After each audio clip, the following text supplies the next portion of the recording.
Bismillahirrahmanirrahim. Assalamualaikum warahmatullahi wabarakatuh.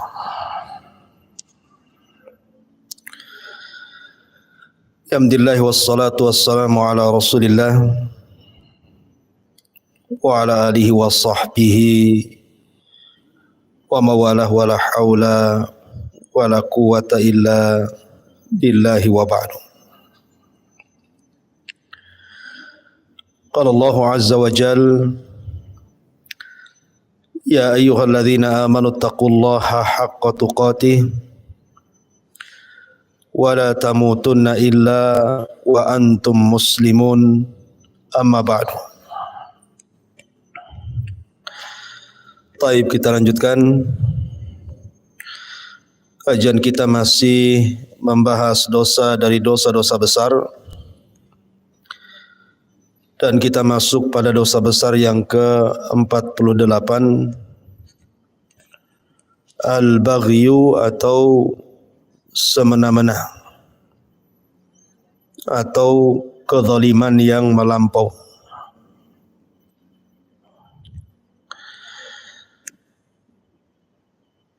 Di sini Allah Subhanahu wa taala berfirman dalam surah Asy-Syu'ara ayat 42, innamas sabilu 'alal ladzina yadhlimuna an-nasa wa yabghuna fil ardi bighairil haqq ulaika lahum adzabun alimun. Sesungguhnya kesalahan hanya ada pada orang-orang yang berbuat zalim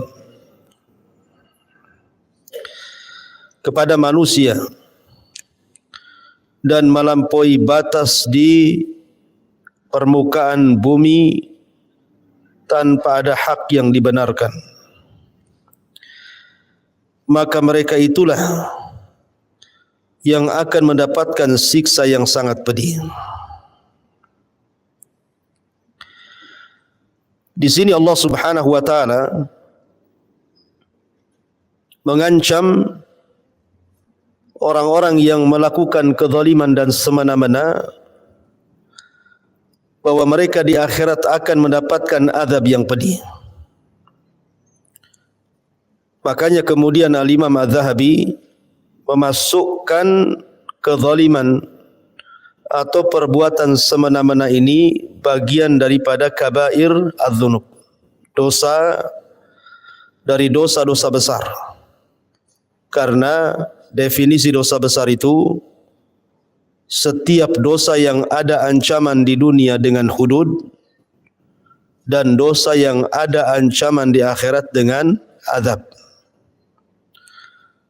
Nah, di sini Allah Subhanahu wa taala mengancam para pelaku zalim dan orang yang melakukan semena-mena itu dengan azab yang sangat pedih di akhirat.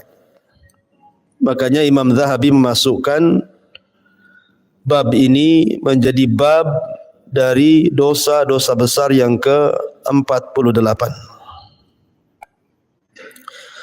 Ma'asyiral muslimat yang dimuliakan Allah Subhanahu wa taala. Kita tahu bahwa perbuatan semena-mena ataupun melakukan kezaliman kepada orang lain adalah akhlak yang sangat tercela. Karena kebalikan daripada hal tersebut adalah kita disuruh untuk merendahkan diri, tawadhu, tidak mudah menzalimi orang. Makanya di sini Allah Subhanahu wa taala disebutkan dalam sebuah hadis Nabi sallallahu alaihi wasallam, innallaha auha ilayya an tawadhu hatta la yabki ahadun ala ahad wa la yafkhara ahadun ala ahad. Sesungguhnya Allah telah mewahyukan kepadaku agar kalian saling merendah diri sehingga tidak ada seseorang yang berbuat aniaya terhadap orang lain, dan tidak ada seseorang yang menyombongkan diri dari orang lain. Karena orang yang melakukan perbuatan semena-mena ataupun kezaliman adalah menyelisihi dari akhlak yang diajarkan di dalam Islam, supaya kita merendahkan diri baik di hadapan Allah Subhanahu wa taala ataupun di depan manusia. Dan kita tahu kesudahan orang-orang yang melampaui batas atau orang yang melakukan semena-mena dan kezaliman itu dilihat dari sejarah. Kita ingat sebuah kisah yang terjadi pada umat sebelum Islam. Umatnya Nabi Allah Saleh alaihi salam, kaum Thamud. Allah Subhanahu wa taala mengisyaratkan di dalam Al-Qur'an, "Idzim ba'atsa ashqaha faqala lahum Rasulullah naqatallahi wa suqyaha fakadzabuhu faaqaruha fadhamdama 'alaihim rabbuhum bidzambihim fasawwaha wa la yakhafu uqbaha." Jadi kaum Nabi Saleh ini, ketika Allah Subhanahu wa taala mengutus Nabi Allah Saleh kepada mereka, kaum Thamud, mereka meminta mukjizat kepada Nabi Allah Saleh dengan cara dikeluarkan unta bunting 10 bulan dari bebatuan. Maka Nabi Allah Saleh kemudian berdoa kepada Allah. Maka dikabulkanlah mukjizat Nabi Allah Saleh, keluarlah unta bunting dari bebatuan yang ketika keluar langsung melahirkan, yang disebut dengan usyara. Kemudian Nabi Allah Saleh ketika itu memberitakan kepada kaum Thamud, jangan diganggu unta ini. Unta ini mukjizat dari Allah. Bahkan adanya unta ini akan menjadi nikmat bagi kaum Thamud. Makanya Nabi Allah Saleh mengatakan, hadhihi naqatun laha syirbun walakum syirbu yaumin ma'lum.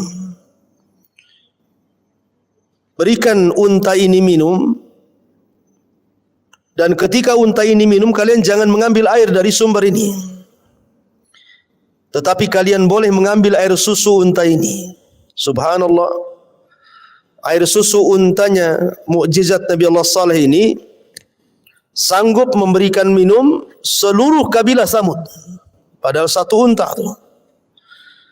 Dan itu nikmat dari Allah Subhanahu wa taala. Mereka tidak mendapatkan air susu semudah itu. Jadi mereka kapanpun mengambil air susu unta Nabi Saleh, itu cukup untuk minum mereka dan pergi susu unta itu. Tetapi Nabi Saleh mengatakan, wala tamussuha bisu, tolong jangan ganggu. Kalian boleh mengambil air susunya, tapi jangan ganggu untanya. Sebab kalau diganggu, fayakhudakum adzabun yaumin azim, akan datang azab yang sangat besar yang akan datang kepada kalian. Tiba-tiba kemudian ada orang yang hasad kepada Nabi Allah Saleh. Seorang wanita hasad kepada Nabi Allah Saleh. Wanita ini punya anak perempuan yang cantik dan punya kekayaan yang banyak. Kemudian menawarkan siapa yang bisa membunuh unta Saleh, maka dia akan mendapatkan harta yang banyak dan boleh menikahi putrinya. Rupanya muncul orang yang sangat celaka, yang suka melakukan semena-mena dan kezaliman. Namanya Salif ibn Kidar, yang disabdakan Nabi SAW ketika bertanya kepada Ali radhiyallahu an, wahai Ali, tahukah orang yang paling celaka? Kata Ali radhiyallahu an, tidak tahu. Maka Rasul mengatakan orang yang paling celaka adalah orang yang membunuh unta Nabi Saleh, kemudian orang yang membunuh dirimu. Maksudnya Nabi SAW adalah Kidar Ibn Salif yang membunuh unta Nabi Saleh alaihi salam.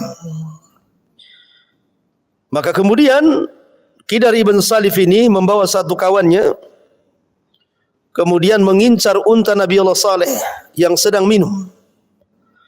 Maka ketika pas waktunya, kemudian diseranglah unta itu, disembelih, dikuliti, bahkan kemudian dagingnya dibagi-bagi dan dimakan. Padahal itu unta mukjizat yang Allah Subhanahu wa taala karuniakan kepada kaum Samud. Tetapi kaum Samud mereka melampaui batas. Mereka melakukan kezaliman, mereka melakukan hal yang semena-mena, melewati batasan-batasan Allah Subhanahu wa taala, mengingkari nabinya. Maka apa yang terjadi? Idzim ba'atsa ashqaha, ketika kaum Samud mengutus orang yang paling celaka dari mereka. Apa yang terjadi di ujung ayat? Wa fakadzabuhu faqaruha, mereka mendustakan Nabi Allah Saleh dan mereka menyembelih untanya. Fadzamdama alaihim rabbuhum bidzambihim fasawwaha. Dari situlah Allah Subhanahu wa taala akhirnya kemudian mengazab karena dosa mereka sudah menyembelih mukjizat yang Allah anugerahkan kepada kaum Samud berupa unta yang merupakan kebesaran Allah Subhanahu wa taala yang Allah tampakkan kepada kaum Samud. Itu akibat dari apa?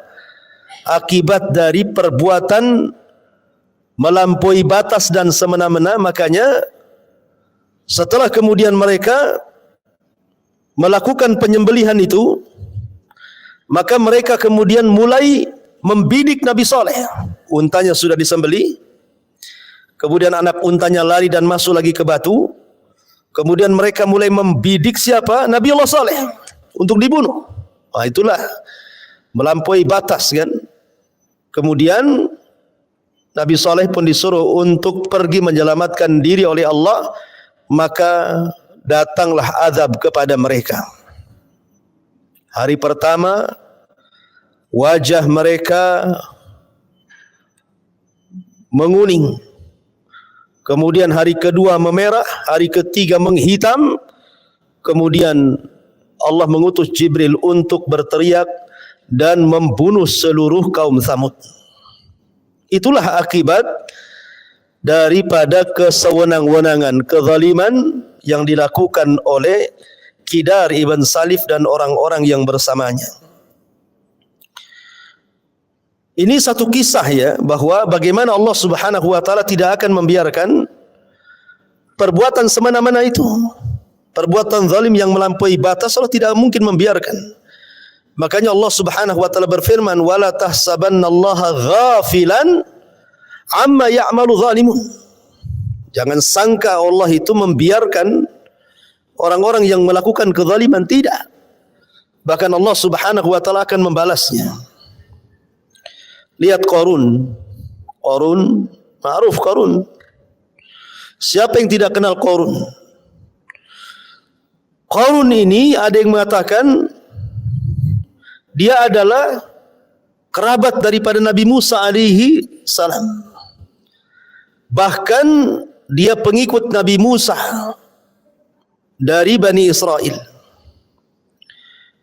Dia disebut Munawwir karena wajahnya terang dan suaranya indah ketika membaca Taurat. Ketika dia masih miskin, dia datang kepada Nabi Musa meminta doa agar Allah memberikan kekayaan. Musa pun mengajarkan doa. Akhirnya Qarun pun memahami Ismul A'zam, nama-nama besar. Dengan nama-nama Ismul A'zam itulah dia mendapatkan kekayaan dari Allah Subhanahu wa taala. Tetapi lambat laun kemudian Qarun justru memusuhi Nabi Musa. malah kemudian tidak mau menjalankan syariat Nabi Musa, bahkan menolak untuk membayar zakat. Makanya Allah Subhanahu wa taala katakan, kalla innal insana la yatgha an ra'ahu istaghna. Sekali-kali tidak manusia itu mudah melakukan semena-mena, melakukan kezaliman dan melampaui batas apabila Allah Subhanahu wa taala memberikan kecukupan kepadanya. Itulah Qarun. Suatu hari Qarun ini karena sudah sering menyakiti Nabi Musa, dia ingin mencelakakan Nabi Musa alaihi salatu wassalam dengan cara memfitnah Nabi Musa. Dia menyewa seorang wanita pelacur, kemudian mengatakan kepada wanita pelacur ini, maukah kau mengatakan bahwa engkau berzina dengan Nabi Musa dan engkau hamil oleh Nabi Musa? Katakan di hadapan manusia, aku akan beri imbalan sekian dan sekian. Akhirnya wanita ini setuju dan siap untuk memfitnah Nabi Musa dengan imbalan besar dari Qarun. Maka Qarun pun mengumpulkan orang. Akhirnya kemudian ketika berhadapan dengan Nabi Musa, Qarun mengisyaratkan kepada wanita itu, bicara. Tiba-tiba wanita itu terdiam, kemudian sesekali memandang Qarun, sesekali memandang Nabi Musa, tetapi tiba-tiba Allah Subhanahu wa taala menganugerahkan kepada wanita ini kelembutan, kasihan ke Musa. Akhirnya kemudian dia tega untuk mengucapkan bahwa dia pernah berzina dengan Musa dan hamil oleh Musa. Tiba-tiba dia berbalik ucapannya dan mengatakan bahwa aku disuruh untuk memfitnah Nabi Musa dengan imbalan sekian dan sekian dari Qarun. Oh, marah Qarun.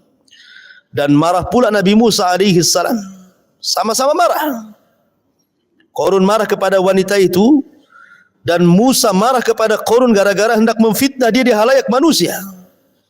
Dari sini terjadi mula'anah. Qarun melaknat Nabi Musa, tetapi tidak mungkin seorang nabi dilaknat menjadi sebuah ijabah. Tetapi Musa melaknat Qarun menjadi sebuah kenyataan. Dia pun meminta kepada Allah Subhanahu wa taala untuk menundukkan bumi. Maka Allah izinkan agar Musa memerintahkan sesuatu ke bumi untuk menenggelamkan Fir'aun. Maka kemudian Musa pun memanggil bumi dan mengatakan, ya ardi ibla'i, wahai bumi telanlah Qarun dan seluruh kekayaannya.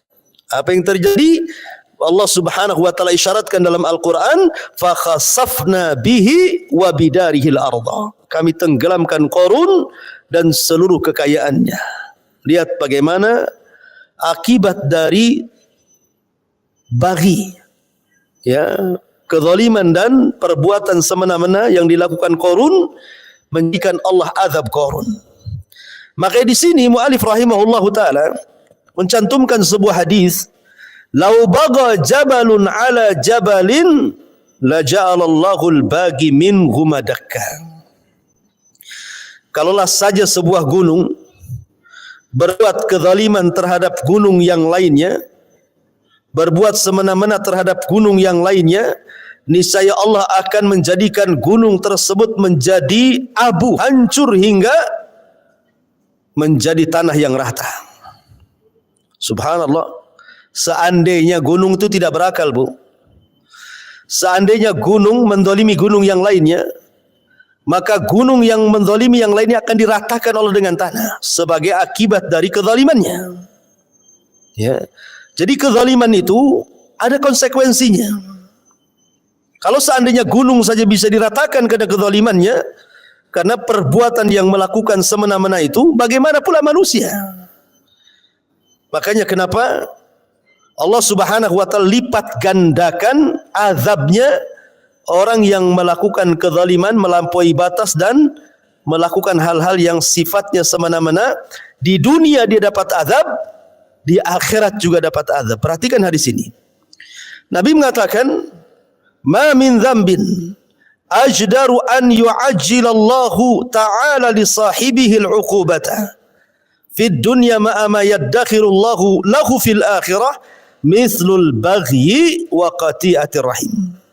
Tidak ada dosa yang akan Allah percepat hukumannya di dunia dan hukumannya yang Allah akan siapkan kelak di akhirat untuk para pelaku selain dosa perbuatan al-baghi, aniaya atau semena-mena, dan memutuskan hubungan kekerabatan. Lihat bagaimana Allah Subhanahu wa taala melipat gandakan perbuatan orang yang melakukan kezaliman, melampaui batas, dan orang-orang yang memutus silaturahim. Ma'asyiral muslimat yang dimuliakan Allah Subhanahu wa taala. Fir'aun adalah orang yang suka melakukan hal-hal yang melampaui batas atau semena-mena.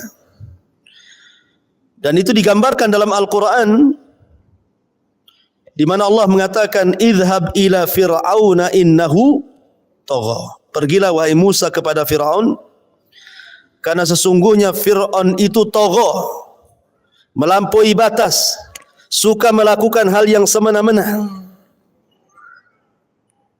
Bahkan Fir'aun ini bukan hanya sekedar mengaku Tuhan, dan itu dosa yang paling besar, mengatakan ana rabbukumul a'la, tetapi tindakannya betul-betul melampaui batas.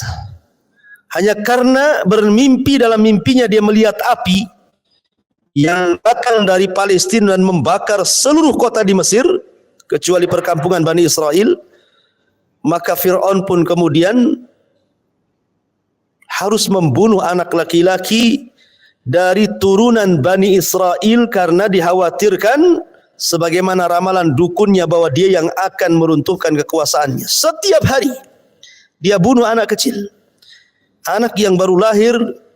Kalau dia laki-laki langsung ditangkap kemudian dibunuh. Setiap hari entah berapa ratus bahkan ribuan jiwa bayi-bayi yang tidak bersalah itu dibunuh oleh Fir'aun dan bala tentaranya. Dan ini kezaliman, membunuh anak yang tidak berdosa hanya gara-gara mengikuti alur mimpi. Makanya kenapa sebagai imbalannya, karena kecongkakan dan kesombongan Fir'aun, maka Allah Subhanahu wa taala tenggelamkan Fir'aun, dan Allah mengatakan fa'aghraqnahum, kami tenggelamkan mereka, maksudnya Fir'aun dan bala tentaranya. Begitulah Allah Subhanahu wa taala mengazab orang-orang yang melampaui batas di dunia ini. Ma'asyiral muslimat yang dimuliakan Allah Subhanahu wa taala. Kemudian juga kalau kita melihat Abu Lahab. Abu Lahab ini harusnya membenarkan Nabi. Karena saat kelahiran Nabi, Abu Lahab itu orang yang cinta dengan Nabi. Sampai karena kecintaannya dengan Nabi, dia memerdekakan budaknya namanya Suwaibah, karena Rasul mau nyusul di Suwaibah ini. Jadi Suwaibah itu salah satu ibu susuan Nabi. Sampai dimerdekakan Abu Lahab. Bahkan ketika Nabi SAW punya anak perempuan namanya Ruqayyah dan juga Ummu Kulthum, Abu Lahab itu sampai menjodohkan dua putranya dengan dua putri Nabi. Tetapi ketika Nabi SAW kemudian diangkat menjadi Nabi dan mendakwahkan dakwah tauhid, orang yang pertama kali zalim kepada nabinya adalah Abu Lahab. Melampaui batas. Karena mengganggu dakwah Rasul itu bukan hanya dengan ucapan, bahkan dengan perbuatan, bahkan dengan kekayaan, waktunya, bahkan istrinya pun kompak, bahkan anak-anaknya kompak untuk memusuhi Nabi SAW. Nah, itulah perbuatan mana-mana Abu Lahab. Makanya kenapa Allah Subhanahu wa taala turunkan ayat kepada Abu Lahab sebagai kutukan sampai kiamat dibangkitkan. Tabbat siada Abi Lahabin wa tab. Ya. Celaka kedua tangan Abi Lahab dan celaka kedua tangan Abi Lahab. Ma'agna anhu maluhu wa makasab. Tidak akan manfaat harta dan kekayaannya. Saya selana rong zata lahab, dia akan dimasukkan ke neraka yang menyala-nyala. Wa imra'atu hammalatal hatab, termasuk juga istrinya, wanitanya Abi Lahab yang selalu membawa kayu bakar ke sana kemari. Fi jidha hablum min masad, juga sama lehernya akan dibalut dengan kalung yang terbuat dari api neraka. Artinya bahwa perbuatan zalim semena-mena itu tidak mungkin dibiarkan oleh Allah Subhanahu wa taala. Ingat Bu, ketika saya bercerita kepada ibu-ibu tentang kisah seorang preman yang dikisahkan oleh Imam Zahabi. Imam Az-Zahabi rahimahullahu ta'ala. Dan itu sudah lalu kita kisahnya karena juga dikisahkan dalam kitab Al-Kabair ini kan. Tentang seorang preman yang melakukan kezaliman kepada seorang nelayan. Ini kisah dikisahkan Imam Zahabi. Ini artinya kisah ini sudah ada di zaman pengarang kitab Al-Kabair ini, Imam Zahabi. Jadi seorang preman ini, dia sedang berjalan-jalan di tepi lautan. Tiba-tiba kemudian ada seorang nelayan yang baru sampai dari lautan dan mendapatkan satu ikan besar. Itu pun hanya untuk memenuhi kehidupan dirinya dan keluarganya serta anak-anaknya. Hanya dapat satu ikan besar. Kalau diambil, hari itu mereka tidak makan. Jadi preman ini mendatangi nelayan itu, tiba-tiba mengambil ikan itu. Dan mengancam kalau tidak diberikan ikan itu akan dibunuh. Karena lemahnya sang nelayan dan kuatnya sang preman, terpaksalah sang nelayan memberikan ikan itu kepada sang preman tadi. Kemudian sang preman pun dengan tanpa punya dosa, dia mengambil ikan sang nelayan, kemudian pulang. Di tengah jalan Allah buat ikan yang dipegangnya itu hidup. Tiba-tiba menggigit tangannya. Disangkanya gigitan itu gigitan biasa. Ya biasa karena gigit ikan, berdarah, sudah selesai. Pulang dia ke rumah, dia nikmati hasil zalimnya, kemudian dia masak ikan itu dan dia makan dengan lahapnya tanpa mempedulikan bahwa itu adalah ikan hak milik orang lain. Rupanya di malam hari, gigitan ikan itu baru berproses. Orang ini merasakan sakit luar biasa di malam hari gara-gara gigitan ikan itu. Demam luar biasa, sakit luar biasa. Dan sakitnya sangat sakit yang tidak ada yang mengetahui kecuali Allah subhanahu wa ta'ala. Menjerit-jerit tengah malam dia. Kemudian keesokan harinya, dia coba datang ke tabib, menanyakan soal gigitan ikan itu. Kata sang tabib, ini beracun. Kalau telapak tanganmu tidak dipotong, tidak diamputasi, maka racunnya akan terus merambat. Terpaksalah diamputasi itu. Subhanallah. Allah tidak mungkin lalai dari orang yang berbuat zalim. Akhirnya diamputasi. Setelah diamputasi kemudian rupanya racunnya tidak sampai di telapak tangan, sudah naik ke sikut. Maka sang dokter mengatakan sikutmu pun harus diamputasi. Maka diamputasilah sampai sikutnya. Rupanya racunnya sudah menjalar sampai di ujung tangannya. Dokter ini heran karena sering menangani hal yang sama tapi tidak separah pasien yang satu ini. Sehingga dokter bertanya, sebenarnya apa yang kau lakukan? Kenapa penyakitmu tidak bisa diobati? Maka barulah dia bercerita bahwa aku terkena gigitan ikan dan ikan itu hasil curian, hasil paksaan dengan mengambil ikan sang nelayan, dan aku ancam kalau tidak memberikan kubunuh dia.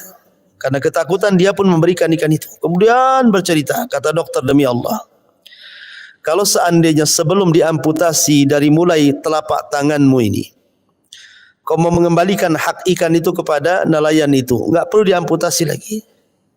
Karena sesungguhnya tanganmu terkena racun itu karena kezalimanmu, bukan karena gigitan ikan itu.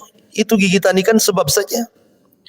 Kalau engkau ingin supaya tidak diamputasi sampai ujung tanganmu, cari orang nelayan itu, minta maafnya. Akhirnya dia pun mencari nelayan itu sampai ketemu. Sudah ketemu baru dia minta maaf. Akhirnya sang nelayan melihat kondisinya pun kasihan, akhirnya memaafkan. Cuman sang preman mengatakan kepada sang nelayan, waktu aku mengambil ikanmu kau diam saja. Tapi aku melihat bibirmu berkomat-kamit, kau ngomong apa? Maka sang nelayan mengatakan, tidak, aku hanya bicara, ya Allah tolonglah kelemahanku karena preman yang telah memalakku sangat kuat dibandingkan diriku. Tunjukkan kekuatanmu ya Rabb. Aku hanya ngomong begitu saja. Akhirnya Allah betul-betul menunjukkan kekuatannya. dengan mengirim tentaranya berupa ikan yang hidup dan menggigit sehingga beracun. Akhirnya kemudian dia pun berjalan di pasar-pasar, berjalan di gang-gang, setiap ketemu orang dia berteriak, man ra'ani falam yadlim ahada. Siapapun yang melihatku jangan berlaku semena-mena. Jangan melakukan kezaliman, karena setiap kezaliman itu ada imbasnya. Ma'asyiral muslimat yang dimuliakan Allah Azza wa Jalla, lihat kisah ini. Ya, kisah ini memberikan inspirasi kepada kita tentang bagaimana pelaku zalim tidak dibiarkan oleh Allah Azza wa Jalla. Pasti ada imbasnya, ada konsekuensinya. Ya, ma'asyiral muslimat yang dimuliakan Allah Azza wa Jalla. Nabi SAW mengatakan, laisa dzalika minal baghi, walakinal baghi batrul haq au qala safhul haq au ghamtun nasi. Dari Abu Aun berkata, dari Amr bin Sa'id, dari Humaid, dari Abdurrahman berkata bahwa Ibnu Mas'ud berkata bahwa Malik Ar-Rahawi pernah bertanya, wahai Rasulullah, aku telah menyerahkan beberapa ekor unta seperti yang telah engkau lihat, dan aku tidak suka apabila ada seseorang yang melebihiku walaupun dengan sebuah tali sandal. Apakah perbuatan itu termasuk perbuatan semena-mena, wahai Rasul? Maka Rasul mengatakan perbuatan itu tidak termasuk perbuatan semena-mena. Tetapi perbuatan semena-mena adalah meremehkan kebenaran, atau beliau bersabda merendahkan kebenaran dan meremehkan manusia.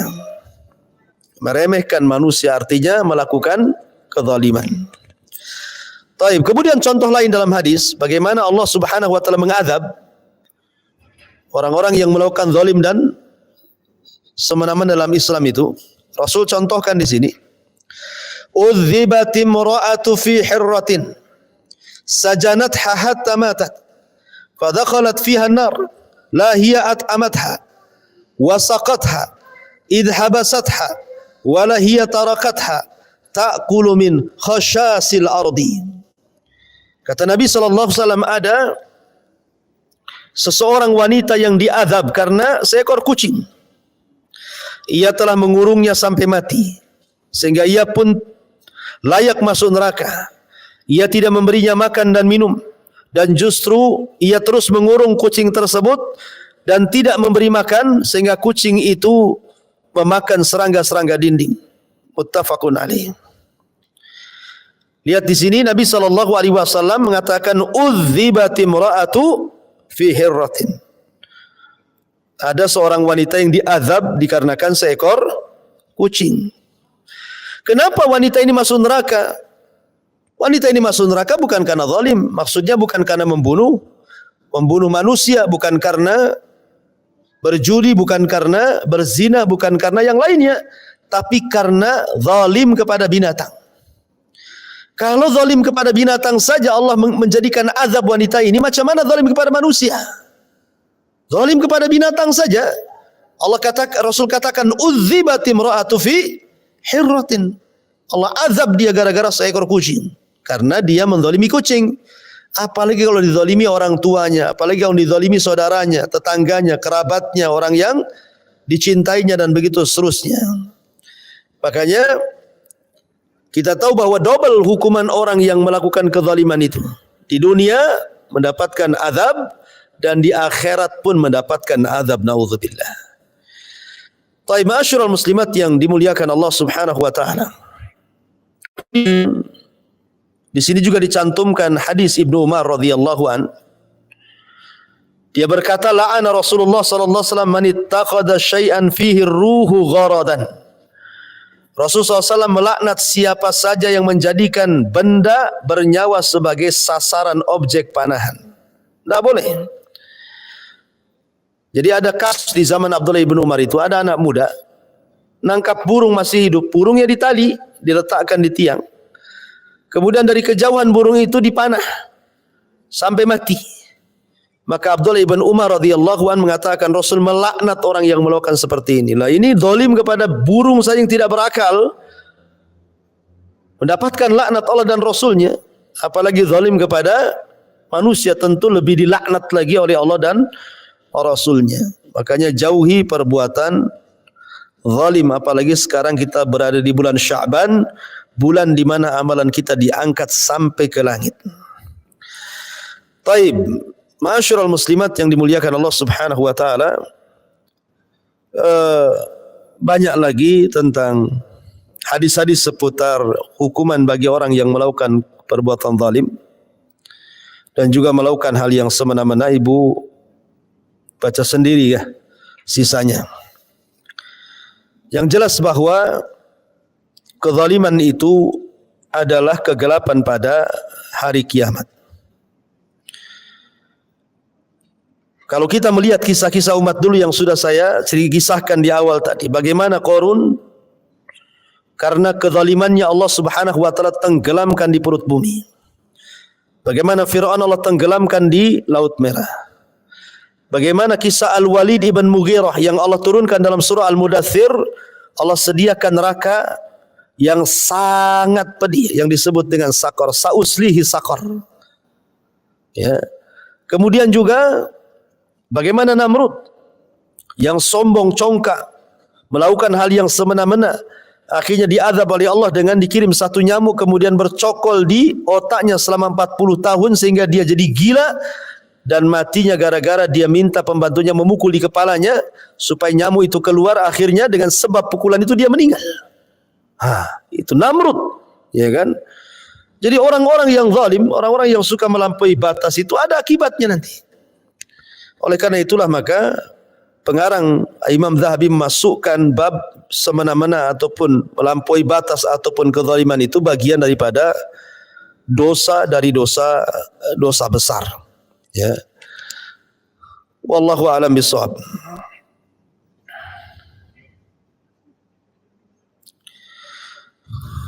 Taib. Di sini ada beberapa pertanyaan sebelum saya akhiri.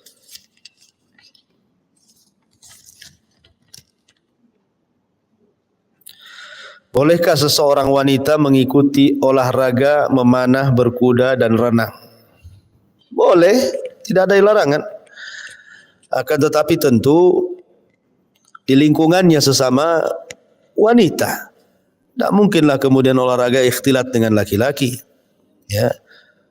Apalagi berenang, pakai pakaian renang yang nampak tubuhnya gitu ya. Sementara ada laki-laki yang melihatnya, tak boleh lah. Sesama wanita saja tidak boleh melihat aurat. Apalagi di tempat-tempat umum, di situ ada laki-lakinya. Karena sunnah sunnah memanah, berkuda, berenang itu kan sunnah Nabi. Berlaku kepada siapa saja, laki-laki dan perempuan.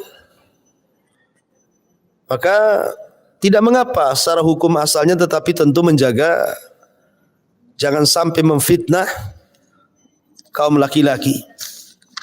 Wallahu a'lam.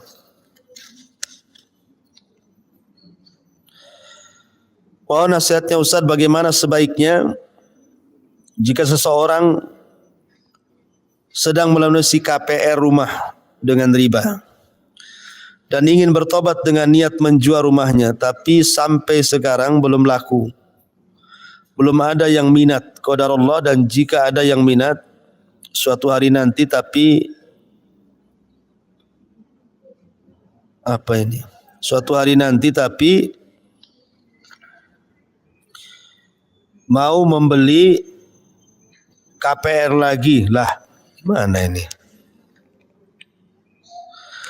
Mau jual KPR, mau beli KPR lagi. Salah tulisannya ya. Ini namanya keluar dari lubang buaya, masuk lubang harimau. Ya kalau seandainya seseorang sudah ada niat untuk keluar dari jeratan riba, itu sebuah hal yang baik. Ibu ingin meninggalkan sesuatu karena Allah, maka Allah mengatakan, wa man yattaqillaha yaj'al lahu makhraja. Barang siapa yang bertakwa kepada Allah, maka pasti suatu ketika Allah akan carikan jalan keluarnya. Dan Rasul mengatakan, man taraka syai'an awadallahu khairan min. Barang siapa yang meninggalkan sesuatu karena Allah, pasti Allah akan ganti sesuatu itu dengan yang jauh lebih baik lagi. Jadi kalau sudah ada niat, niatnya sudah bagus Bu. Niatnya saja sudah berpahala. Nah, tinggal usahanya sekarang. Kalau sampai sekarang belum ada yang beli, ya teruslah berdoa kepada Allah Azza wa Jal. Dan bayarlah KPR itu, jangan sampai telat supaya tidak ada penalti dan tidak ada riba. Sambil menunggu orang yang membeli rumah. Dan jangan mahal-mahal dijualnya. Ya. Yang penting kan niat ibu ini untuk supaya lepas dari riba kan, itu niatnya. Tapi kalau ingin dijual mahal-mahal dapat keuntungan, bukan itu alasannya. Nah, yang penting jual lah, mau balik modal pun jadilah kan itu ya. Yang penting lepas dari riba. Nanti sisanya untuk melunasi KPR, sisanya untuk membeli rumah. Sewa rumah jauh lebih baik dibandingkan beli rumah tetapi ada unsur ribanya. Masih baik sewa rumah. Berkah hidupnya, tenang hidupnya daripada rumah tetapi hasil daripada riba kan, nggak akan tenang hidupnya itu. Tetapi Allah pasti Allah mudahkan. Kalau Allah subhanahu berniat untuk lepas dari riba supaya mendapatkan yang halal dan rumah yang tidak ada ribanya, insya Allah pasti Allah subhanahu wa ta'ala akan carikan jalan keluarnya. Yakin itu. Kalau nggak yakin ya susah lah, harus yakin. Karena rizki Allah itu luas, wallahu a'lam. Taib. Kemudian bagaimana dengan azab dunia bagi orang tua yang zalim terhadap anaknya? Apakah menahan harta warisan dari suami yang meninggal tidak dibagi ke anak-anaknya termasuk zalim? Jazakallahu khairan. Iya. Harta warisan harus cepat dibagi. Sebab kalau tidak dibagi akan jadi konflik. Betapa banyak gara-gara warisan saudara dengan saudara saling membunuh. Saudara dengan saudara saling memutus silaturahim. Bahkan ada suatu kisah Bu. Ada orang tua meninggal. Anak-anaknya masih hidup. Pada awalnya anak-anak ini sepakat tidak menjual rumah orang tua dan tanahnya. Alasannya untuk tempat rumah pulang anak-anaknya biar tetap terhubung silaturahim. Tetapi tidak berjalan lama. Dalam hitungan tahun sudah mulai salah satu anaknya ngungkit soal warisan. Kenapa? Karena namanya ekonomi itu tidak stabil Bu. Terkadang Allah Subhanahu wa ta'ala menciptakan orang itu tidak dalam satu kondisi. Terkadang dia senang kerja, tapi satu kondisi dia susah kerja. Terkadang dia untung di satu sisi, tapi di sisi lain terkadang dia buntung. Mulailah salah satu anaknya ngungkit, kapan nih dibagi, aku lagi butuh duit. Awalnya ditentang oleh kakak-kakaknya, bukankah dia udah janji nggak dijual? Akhirnya kemudian mulailah dia buat ulah, mempengaruhi yang lainnya. Terjadilah dua kubu, yang satu mau dijual, yang satu tidak mau dijual. Akhirnya terjadi pertengkaran yang berakhir dengan saling memutus silaturahim. Lah ini terjadi gara-gara harta waris gitu ya. Kejadian nyata seperti itu. Makanya seharusnya cepat dibagi. Dan orang yang menahan harta waris itu zalim. Jelas zalim. Dia tidak kasihan kepada orang yang meninggal. Boleh jadi harta warisan itu kalau dibagi, boleh jadi salah satu yang mendapatkan harta warisan itu dia bersedekah kepada orang yang sudah memberikan warisannya. Tapi kalau dengan ditahan macam mana mau sedekah? Ya, oleh karena itulah maka ini kezaliman. Dan setiap zalim itu pasti akan ada balasannya, tidak di dunia, di akhirat. Ya, naudzubillah. Pertanyaan berikutnya, bolehkah bagi seseorang yang hafal Quran mengikuti lomba tahfidz Al-Quran mewakili dari sekolahnya? Wallahu a'lam. Ya, selama perlombaan itu tidak di depan laki-laki, kalau dia memang seorang perempuan gitu ya, maka selama tidak ada hal-hal yang menyimpang dari syar'i, ya tidak ada masalah perlombaan itu. Tidak ada unsur judi, ya, kemudian juga tidak ada khalwat. Karena bagaimanapun kalau yang membaca seorang wanita itu kan juga terkadang kalau pendengarnya adalah laki-laki bisa memfitnah suaranya kan itu ya. Kalau berlomba di hadapan sesama wanita tidak ada masalah. Tetapi kalau penontonnya kemudian banyak laki-laki sementara dia perempuan gitu ya, maka ya saya pikir sih sebaiknya tidak perlu gitu ya, karena dalam hukum Islam sendiri Tidak boleh dalam satu ruangan itu ada khalwat di situ. Memang perlombaan bagus sekali memberikan motivasi anak-anak kan. Anak-anak kita jadi semangat, anak-anak kita jadi semangat belajar, punya masa depan, punya cita-cita dan begitu seterusnya. Tapi kalau ada penyimpangan di lapangan gitu ya, maka sebaiknya tidak usah ikut, kecuali memang tidak ada penyimpangan sama sekali di lapangan perlombaan itu, tidak ada khalwat, ya bercampur baurnya laki-laki dan perempuan gitu ya. Kemudian berpakaian juga pakaian rapi, betul-betul syar'i. Pokoknya intinya tidak ada hal-hal yang menyelisih syar'i dalam perlombaan itu, tidak ada masalah. Ya, tapi kalau ada hal-hal yang menyimpang dari syar'i ya sebaiknya tidak perlulah ya. Wallahu a'lam. Taib, kalau tidak ada kita tutup. Subhanakallahumma bihamdika asyhadu an la ilaha illa anta astaghfiruka wa atubu ilaik. Allah ta'ala. Assalamualaikum warahmatullahi wabarakatuh.